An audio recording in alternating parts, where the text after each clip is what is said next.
નીકળવા વાવાઝોડાની અસર ખાસ કરીને 2 ડિસેમ્બર સુધીમાં લગભગ તામિલનાડુના ભાગો, આંધ્રના ઉત્તરી ભાગો, પોંડિચેરીના ભાગો અને તેના ઉપરના ભાગોમાં રહેવાની શક્યતા છે.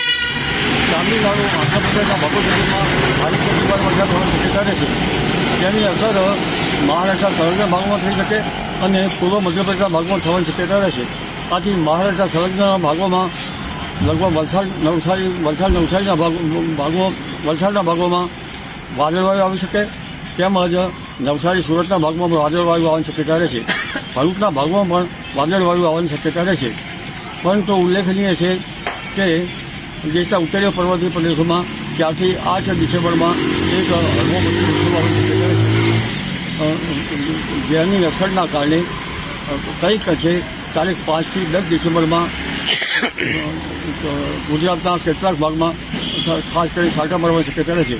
ખાસ કરીને ઉત્તર ગુજરાતના ભાગોમાં છાંટા પડવાની શક્યતા રહી શકે અને રાજ્યના અન્ય ભાગોમાં છાંટા પડવાની શક્યતા રહી શકે. ખાસ અસરમાં જોવા જઈએ તો તારીખ 18 થી 24માં મજબૂત પછી વૃક્ષો વાવતા તેની અસરનું તે માવઠું થોડું વધારે હોઈ શકે અને 20મી ડિસેમ્બરે દેશના ઉત્તરીય પર્વતીય પ્રદેશોમાં ભારે વરસાદ થવાની શક્યતા